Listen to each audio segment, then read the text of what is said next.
Our guests are here, African Anti-Corruption Day 2023. We are joined now by the Honorable Zipporah Gichana from the Anti-Corruption Court and Philip Kagucia, the Deputy Director in charge of Asset Recovery at the Ethics and Anti-Corruption Commission. Good morning, Your Honor. Good morning, Philip. Good morning. Good morning, guys. Good morning, Eric. Karibuni sana. Good morning, your team. I'm here to meet you. It's a pleasure to see you. Well, the last time you were here, she wasn't here. I think she was. This is my first time here. Oh, really? Yes. Oh, we've met elsewhere. We met elsewhere, Eric. Okay. Karibu sana. Eric has his episodes. Today is one of those days. So he's not taking his pill.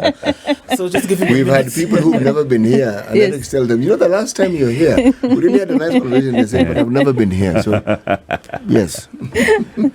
We meet in many places. Yes. We do. Now, she's a magistrate in the Anti-Corruption Court. We've met elsewhere. It's true. But you also can't blame Eric because the memory is one. So, it's not as though it's diversified. Yes. Karibu sana. Asante. Welcome to the hot seat of the Situation Room. Yeah. Philip, Yes. good to have you again. Thank you for Karibu. having me. Karibu sana. Yes. As we commemorate the African Anti-Corruption Day, you'll tell us what this is all about. But City has the day's proverb. Yes, our proverbs for the whole of this week have been going to be from the country. My goodness. In my mind, it's almost Friday and it's only Tuesday. Okay. It's not just Eric. It happens here. You've had a long day. Yes. Sometimes a week can be compressed in a day. Did you know that the civil strife we have in Sudan is the fourth one they've had since they gained independence in 1956? I thought it was the third. Fourth. Okay. Yes. You could say they've had more coups than they've had periods Peace. of peace. Yes. And with their coups are often come after a revolution. There is a revolution, there's a revolution council, then Yes. there's a coup. Okay? Yeah. It's a trend. The only problem is that this one seems to be infinitely worse than the others they've had, because they're actually decimating their own country even as we watch. Very sad. Yes. Proverbs from Sudan. Now, where are those proverbs? Oh, now this one, I think, I didn't even know it was Anti-Corruption Week. Is it day? African Day. Anti-Corruption African Day. Day, Yes. not week. Yes. Why isn't it a week? We can commemorate it Yes, for the we can entire week if you continue. wish. Thank you very We'll much. continue. If telling the truth does not save you, lying will not. Well done, CT. Oh, but then that's a proverb. If telling the truth does not save you, Lying will lying not. will Yes. not. Your Honor, what do you make of this proverb? What's your interpretation? Stick to your story. Really? Eh? Stick to your story. However uncomfortable, however unfortunate, stick to it. It is your story and you're the only one who can tell it. Stick to your truth. Yes. Your truth. Yeah. You're true. Haki sikuwaona. Your Honor, mimi siku hapo. Mimi siko hapo. Hiyo picha ni ya mtu mwingine. Your Honor, huyo sio mimi. Philip, what's your interpretation? I suspect because Honorable Gichana sees these people on a daily basis. And maybe that's why Latif thinks she's familiar. I don't know if you've been to the anti-corruption. Philip, there are things that you've subjected me to in this life. If I were to write a book. But I'm in agreement. And I don't know if perhaps for the benefit of this panel, is there a difference between the truth and my truth? Yes. Yes. So I think the better thing is the truth, no matter how uncomfortable it is, because my truth is very subjective. Me, I'll stick to my truth. Yes. Truth from my perspective. It's the truth thing. Philip, Yes. we have had conversations here, and we were not in July about Anti-Corruption Day. Is that not so? That is absolutely correct. And not to take anything away from what's happening this week, we are celebrating the African Anti-Corruption Day today. We've been here before because of the International Anti-Corruption Day, and that's usually in December, on the 9th of December. That is why it sounds so familiar. And if you feel a little bit lost, it's because we have the international event in December, and then we have the regional one, the African one, in July. Why are they different? Because the genesis is also different. When we go back to the United Nations Convention Against Corruption, that is the home of the International Anti-Corruption Day. But locally, we have the AU Convention on Preventing and Combating Corruption. And it is from that convention that we're celebrating the African Anti-Corruption Day. And it is particularly significant this time because we are commemorating 20 years since we passed the AU Convention on Preventing and Combating Corruption. So the 11th of July is the date for the ratification of that? No, it is for the African Anti-Corruption Day, but it is 20 years since we passed that convention. So what I'm asking is why the 11th of July? That is the designated date. Okay. I think 48 African countries have signed and ratified the treaty on a variety of dates, so I can't be sure exactly which date each country signed and ratified the treaty. Yes. Why is it important that we commemorate Anti-Corruption Day? Yeah, and that's a great question. I have been thinking about this, and it reminds me of why we go to church on Sunday. We all know there's a God, or at least we all believe there is a God, but we need to keep reinforcing the message.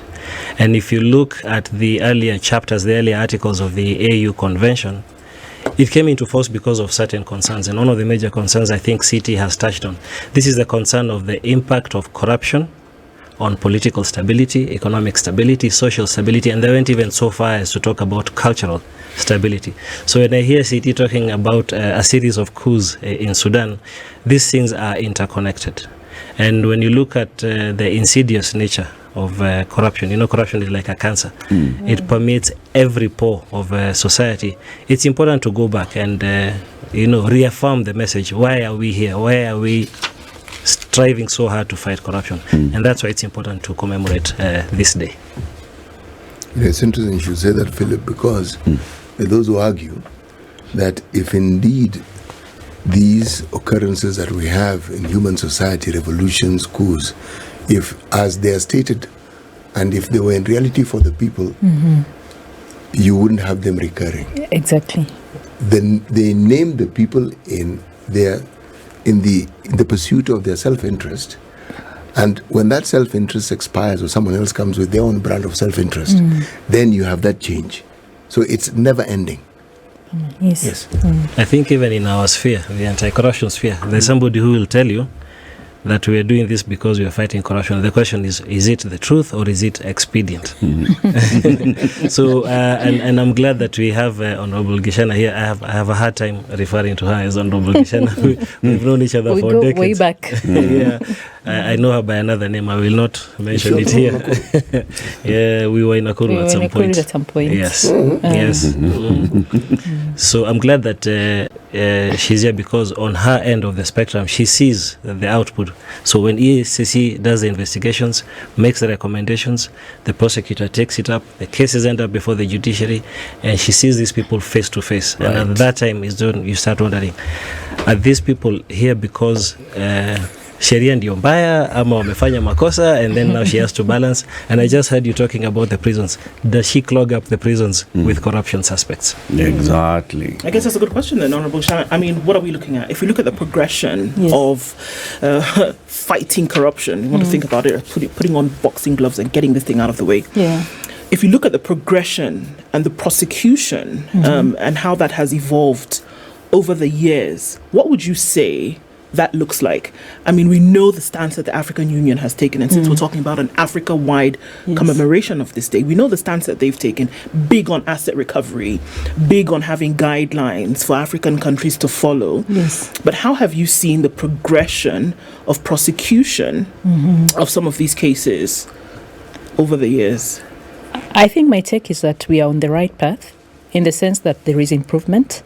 10 years ago, these were not conversations we'll be having in a space like this, that we even have a space for us to come and talk about issues that affect us as a judiciary and EACC and other sectors. I mean, in this fight against corruption, this is quite a progress. Also, even when you look at the number of matters that are coming to court and we're actually finalizing and getting conviction, when you see how the judiciary has invested in ensuring that we have adequate officers to deal with the matters. Like now in my division, in the ACC court In Milimani, we have 6, a constituent of 6 magistrates. In the High Court, which didn't have a division, now we have a division. It is now manned by 2 judges of the High Court. And you can see, in my view, this is actual progress. And also we have a very good stakeholder engagement with the other partners in the area, DCI, EACC, ARA, that is the Asset Recovery Agency. We're having these conversations all the time. And so I see progress and I'm encouraged. One thing about growth is that it might not be very obvious. I liken it to a growing child. When you're watching your child, you don't think they're growing, but suddenly, my shoes, mom, don't fit. How do you explain that? There is growth. That, in my view, it may be slow, but it is positive growth, and we should encourage it, and we should keep cultivating on it. The thing that I often wonder about when, well, I'm glad you're here because now you can shed light on this matter that has bothered me for a while. Corruption. The cases that come before you. Yes. What is the common thread? What do you see? Who are the people? What are the things that bring them to you? Abuse of office. More often than not, the number of persons who are brought to us, a good majority of the number of persons who are brought to us are public servants. So it is abuse of office, abuse of process, failure to follow the law.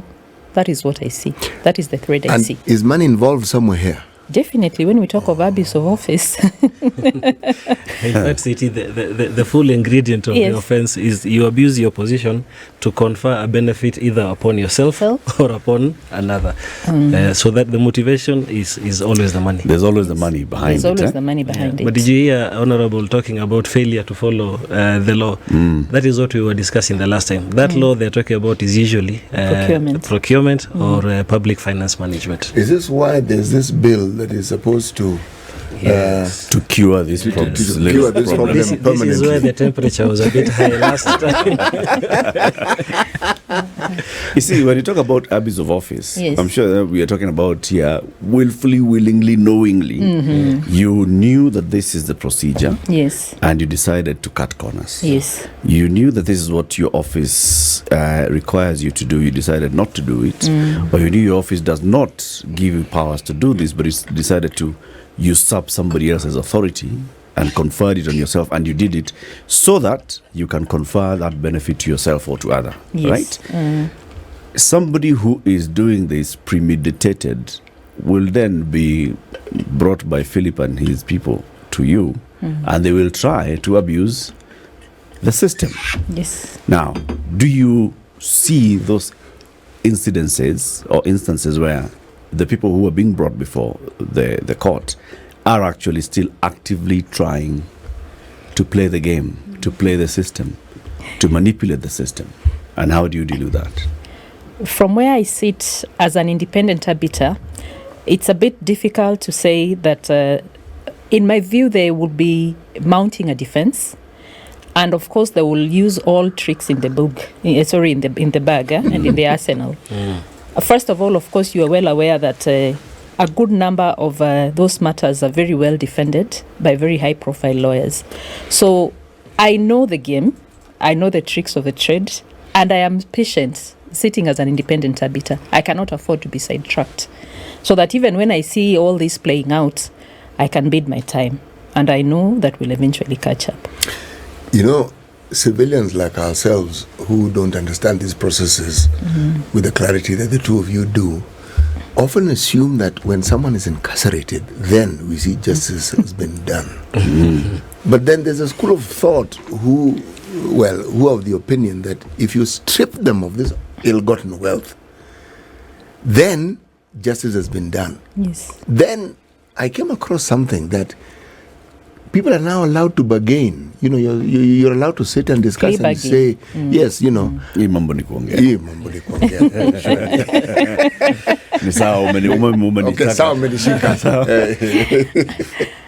I think perhaps what we need to be aware of, that at the Magistrate's Court, we are the ones who prosecute corruption matters. But we have another way also of dealing with corruption matters at the High Court level. They're dealt with as civil matters. And as civil matters, you'll see applications by the Asset Recovery Agency against individuals, where they're saying that your wealth you need to explain how you have acquired your wealth. And these civil matters, actually net us quite some gains as a country, because you'll find that in the records, I think in the last financial year, they must have collected about 29 billion, if I'm not wrong. They have a publication, the ARA has a publication, and this is done from the division that deals with economic and anti-corruption matters in the High Court. So that indeed we have that kind of a plea bargain, even in the lower court, where you allow someone to maybe plead to a lesser charge, and then they agree to serve a sentence or a fine and that kind of thing. So it is not a misnomer in law. It is well accepted, and it has been done not just in our situation but also in other jurisdictions. It's a good thing. At least someone has an opportunity to talk and discuss, and one can say that they are within their rights. But the question that I wonder is, at what point within the law does an economic crime, a civil case, something that involves the matters we've discussed, at what point does it become criminal? In other instances, you find that they are actually pursuing both sides of the coin. You have like these matters that involve the NYS. I don't want to mention names, but some of them were in our courts as anti-corruption matters, and a few of them were also in the High Court as civil matters. And there was recovery of wealth. There was recovery of lost monies by the country. Yes. Let's take a break.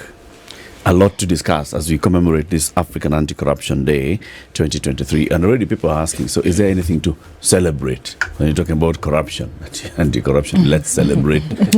We're not celebrating corruption. Anti-corruption, Eric. It's a question. Somebody is saying the judiciary is still the bottleneck. We have a lot of suspect judgments. It seems that there's always a panya route when people come to the courts. And that's how the corrupt suspects use those panya routes to get out of jail free. But this has been said very many times. And when you sit there and you're thinking, my goodness, why are people calling me bottleneck all the time? How do you respond to this? First of all, I think judiciary happens to be the most visible of the player at the point when the matters are being prosecuted. But remember, this matter started way before with investigations at the DCI or EACC. And therefore, by the time you're seeing the results you're seeing in court, a lot has happened. And even when we catch some of the flack we catch, it is just that we are the final stop on this conveyor belt. Justice is not a one-man show. It can never be done individually. For every matter that is in my court, there is the accused person, there is the defense counsel, there is the prosecutor, and there are the witnesses. So that all these have to be in harmony for you to finalize these matters in time. It is not it's not a one-man show. But of course, because I'm the umpire, I'm the one seated up there, it will look like the buck stops with me. You're the one we'll see. Yes. But you see, this has also been said, not in that same manner. But CJ Emeritus David Maraga once told the prosecutors and the investigators, look, you're bringing a case to court in a manner likely to suggest that you want it to come and stall at my door, right? Because of the way you've brought one case, 9 accused persons, same charge. And then these 9 accused persons, each of them will have 2 lawyers. So by the time we just say, how do you plea? Morning gone. It's like it's just meant to, they are bringing it to you and then shining a spotlight on you so that it appears like you're the one who's not moving this case. You're quite right, but what we realize is that we have to talk with each other. Through the National Council for Administration of Justice, we have what we call the court users committees. And in these court users committees, we have discussions. For instance, we had there was a time when we had a charge sheet with over, say, 40 counts. That I can tell you is completely impossible to prosecute or very, very difficult to pull off. So that we agreed as a team, and now we have resolved that. A maximum number of counts you'll see on the charge sheets are 12 in our courts. That is improvement in my mind. We also have come up with a working model where we have a pre-trial conference that involves everyone. And in those pre-trial conferences, we agree on the mode even of bringing in evidence, bringing witnesses. How long do you need? How long will it take? That improves how we carry out our work.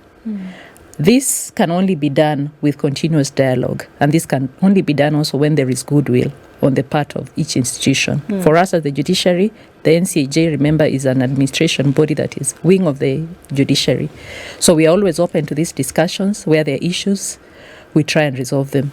It will not help this fight if we are all about blame game. We are not moving forward, and we are not helping anyone in this. Yeah. So I just wanted to just clarify a couple of things. First of all, when we talk about celebrating anti-corruption, this is not a celebration. I think it's a commemoration of the day, talking about gains that have been made around the continent. It's talking about viability of existing tools that have been set up to fight corruption. It's about the success that has been achieved over years. It's about participation and strengthening of those arms. So we talk about celebration. I know folks are, what are we celebrating? It's not about that. It's really about looking at the gains that have been made, how we can go forward, what can actually be done. Philip, we're looking at an Africa-wide conversation here. And again, looking at some of the things that the African Union is pushing, talking about asset recovery is a big deal. So that shows us that in most of the countries that commemorate this day, asset recovery, or rather, the willful or wrongful taking of assets is a thing. How would you say that has been dealt with? And then going into the future, to say that even though you're not necessarily deterring people, because we've seen, just because somebody has been taken to court does not stop the next person from doing it. Right? So then how then do you make gains on this if deterrence is not an issue? And that is really the existential question, because, for example, the Ethics and Anti-Corruption Commission, it's a law enforcement agency, and it has coercive powers of law, and, we'll search your... Philip, what are coercive powers of law? Kutumia kifua. You see, I can go to court and get an order and come and search your residence. Okay? That's coercive. It is coercive because we're using a bit of force. Okay, and remember, these people are criminal, or if they're not criminal, they're criminal-minded. They're not the easiest people to deal with. I can give you numerous examples of when we've invited people to just come for an interview and recording of statements. Na anakuwa na kiburi. So sometimes, we tell them, if you don't come, we'll come and fetch you. You get? So I think when you see the professional side of EACC, you forget there's also the coercive side of EACC. And the question is this: do we want to persist on this enforcement thing, or are we looking for an equilibrium where we investigate, we recommend prosecution, they are let me say adjudicated, because she can't decide before she hears the evidence, and a day when we will have an equilibrium where we have a balance between the enforcement and the prevention. And even the AU convention is actually called AU Convention on Preventing and Combating Corruption. So that is the equilibrium we're looking at. And one of the tools, as Ndu rightly pointed out, is asset recovery. Now, when we're doing the prosecution before Honorable Gichana's court, the intention of that is to punish, because that person has done something wrong. But at the same time as we are punishing, we want to take away the profit of the crime. So that, and the old mafia guys used to say they'd rather spend 5 years and come out because they'll still have their money. So this is a strategy from way back, decades ago. It's a strategy that governments across the world have discovered, that you might incarcerate someone for 5 to 10 years, but if they have $10 million waiting for them, they'll come out. Okay? And there is no legitimate work they would have done in the meanwhile to make that kind of money. So we do, it's two-pronged. But the objective long-term, and to answer your question, is that as we are prosecuting and as we are taking away the profits, what we're hoping is to reach an equilibrium where we're now raising the prevention message. And the prevention message is through creation of awareness. So a platform like this today on SPICE, which lets people know that we are commemorating the African Anti-Corruption Day, is an opportunity for us to create awareness. The other thing that we're doing is we're strengthening institutions, and I know we've done some work closely with the judiciary. We just conducted either a systems review. We did. Yes, we just conducted a systems review for the judiciary, and we will make recommendations, and we will point out that in this area of your operations there's an issue. In There's a this area weakness. there's a weakness, and these are our recommendations. Now going forward, because remember, the whole point of commemoration is to take stock of where you are. Right. This AU convention is 20 years ago. 20 years ago, there was no Spice FM. Okay? There was no platform to even have these conversations. As Honorable Gichana points out, we are even having this conversation in the media, in the public. Okay? So where are we now? Is it where we had hoped to be? Maybe, maybe not. But where do we aspire to be in future? So if we have done things like systems reviews, if we're creating awareness, and one of the other key mandates for EACC is promotion of ethics, we want leaders with integrity. All these things together, those are things that are going to help. And I think if you look at even the assessment of the East African region on anti-corruption, Kenya is still behind Rwanda, it's behind Tanzania. I think we might be ahead of Uganda, but I can check. But if you look at the corruption perception index, you can see that we are all around the same place because we are beset by the same typology of issues. Okay. I have to ask though, Honorable Gichana, when we're talking about strengthening institutions, and you have glaring examples of when the same law or the justice system, after having passed somebody through the system, has been convicted, has been sentenced, but is still able to apply and appeal through the same system, and is walking around essentially free because they have not exhausted all avenues of appeal. Doesn't this water down all the work that has been done to recover, number one, to punish, as Philip has said, and people may blame the population for voting this person back into a position of governance. However, what allowed this to happen is that a system of the law has said until all avenues have been exhausted, this individual may walk around free. I can see now when two bulls are clashing, because how then do you explain this? If we're saying systems are being strengthened, corruption is being fought, we've made gains, but then glaring in your face is an individual who's stolen hundreds of millions of shillings, but then is still allowed to hold office. Forget that. They're even proposing an amendment to amend, I think, Section 64 of the Anti-Corruption Economic Crimes Act, where it says even convicts should be allowed to hold office. So, I mean, what are we saying? Now, legal framework. For us, we really just have to stay within the law. And the legislation of the law is done by the very, very people we elect. So I think we need to come back to ourselves as a society and ask ourselves, what are our values?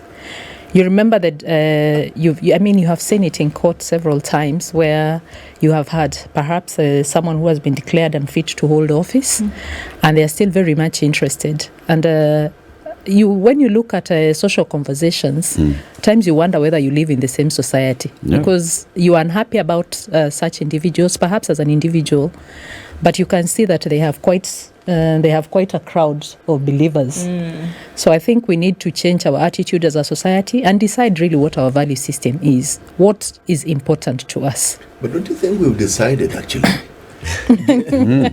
Yes, because if we were to look at how we go about our business and how it is we condone these very things that we like to pronounce as being wrong, and how we have embraced wholeheartedly as a society, as a Kenyan society, hypocrisy, meaning on the one hand we are church-going, we are religious, we are people who believe in God, while at the same time we do the very things that this God we purport to believe in abhors and categorically states is wrong and even calls it sin. Now, when people come to your court, how often do you see people who are remorseful? I think it's like Philip captured it. Saa ingine kuna kifua, kuna kiburi, but mwishowe tunakutana. You know, when I say remorse, it's not, there's this situation where, as Kenyans say, there's no otherwise, okay? There's no wiggling. You can't There's no move. wiggle room. So now you realize you're stuck. Yes. Then you look remorseful. What I mean by remorseful is somebody who comes and clearly realizes they have done wrong and they want to now do right. And you can see this person understands that they went wrong. Not that circumstances have compelled them, as we say in Kiswahili, kunyenyekea. No, not that. But City, that opportunity is presented to those people at the very beginning when they are being investigated. For instance, I gave you an example. I could go to court and get warrants to search your premises. And the moment I come in, why go to court? Just tell me when you want to visit and you come. so that you can move, so that you can move the money. So maybe it will be an episode of Faithless. You're right. So so I've come with the orders, and on the day of the search, because it's a whole team, and you see like 10 people turning your house upside down. At that moment, you start realizing, okay, I am in a mess. There's a lady we found $170,000 in her house. How much again? $170,000 cash. And they're not fake. In dollar notes. Absolutely. And isitoshe an extra 1 million Kenya shillings. Wow. Okay? That's the spirit. All right? Na hiyo ni pesa ni ya matumizi. Kununua nyanya na maziwa. Okay? So at that moment, instead of reacting the way some of our people react, and they go to court and they say we are violating their right to privacy, their right to own property, Yes. We haven't given them a fair trial, and all that nonsense. That is the opportunity to demonstrate remorse, and you can say, you know what, I was involved in this, and it is a mistake. So at the very onset, we know even how we will treat that individual is different. And that brings us to the other issue of ADR. I know Honorable Gichana has spoken about plea agreements. ADR is an avenue that we really need to pursue. In fact, I would argue that we will get more returns from alternative dispute resolution mechanisms. Yes. Whether it involves somebody taking a plea of guilty and being given, I don't know if you can get a suspended sentence, or they have these deferred prosecution agreements. You're told, okay, sawa, umefanya makosa, we will not prosecute you now. But if you do anything within the next 5 years, we're taking you back to court on the same same charge. Yes. Okay? So those are negotiations we need to have, and that's why I call it an equilibrium. We cannot rely absolutely on enforcement. Enforcement will solve. I think it should be left to deal with only the most egregious cases, the excesses, the worst of the worst. The rest of the time, we should be negotiating these things.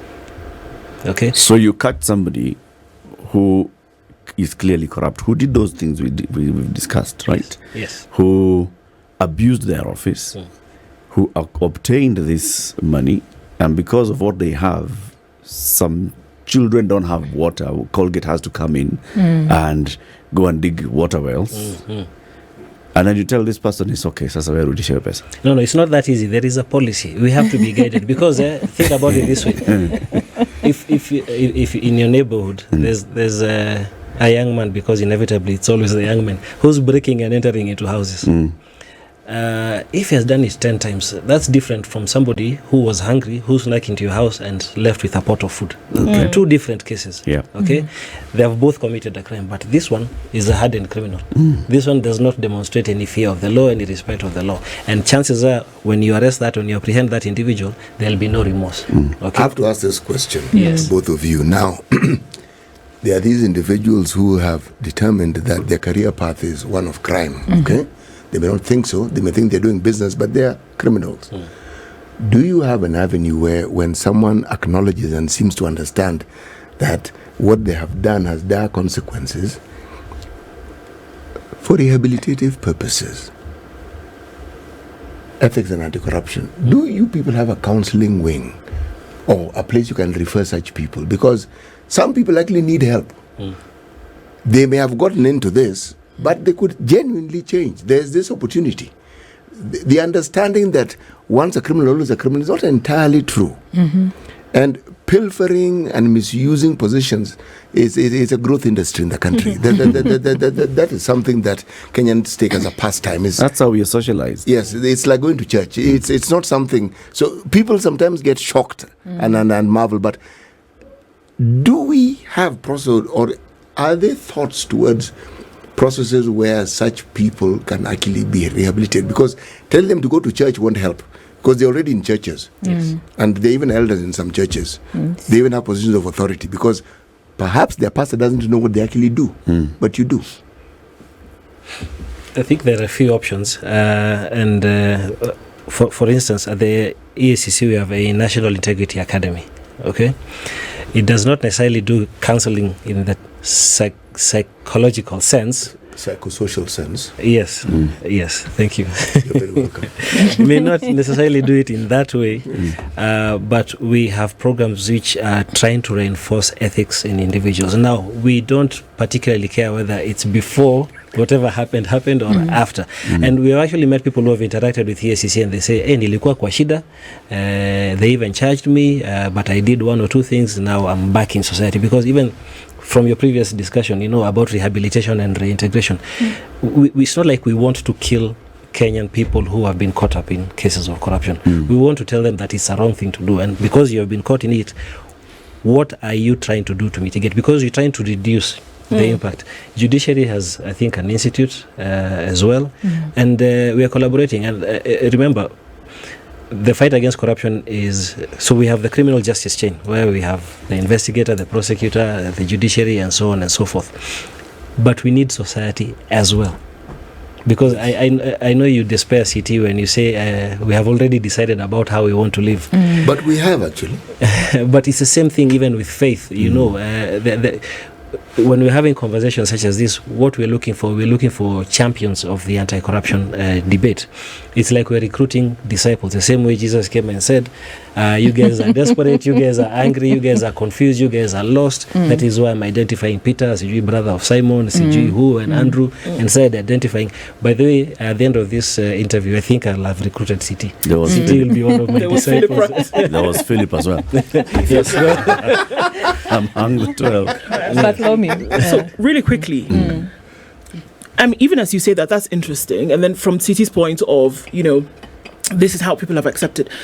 Is it possible? Do you think there can be a link between people understanding that corruption is money taken away that essentially could do good for Kenyans? Yes. Do you see that there's a linkage between that? And I guess that could come from awareness that is being built. If you do, I think half of that problem is solved. It would definitely be a better argument to connect corruption and the violation of your human rights under the Constitution, especially what they call your economic and social rights. Rights to water, right to healthcare, right to housing, to live with dignity, and so on and so forth. From where Honorable Gichana sits, if you're prosecuting somebody because walikula pesa ya hospitali and the hospital now has no equipment, has no drugs, somebody has died, that person's right to life has been taken away. From directly. So even as we are enforcing the law, that is some of the one of the things we should be reiterating. Absolutely. What cut out as you conclude? It's interesting. I came in when you were talking about maternal health and the health of unborn babies and Kemri matters, for instance, which we have finalized. Yeah. You have public servants taking up money that was intended to buy basic drugs. We have lost lives while at it. And the amounts look small because in that case, I think they were charged for only 800,000. The sentence that we gave, they were fined 19.6 million. So corruption does not pay. That's true. Corruption does not pay. Your Honor, thank you very much for joining us today. This is the Situation Room, the only way to start your day.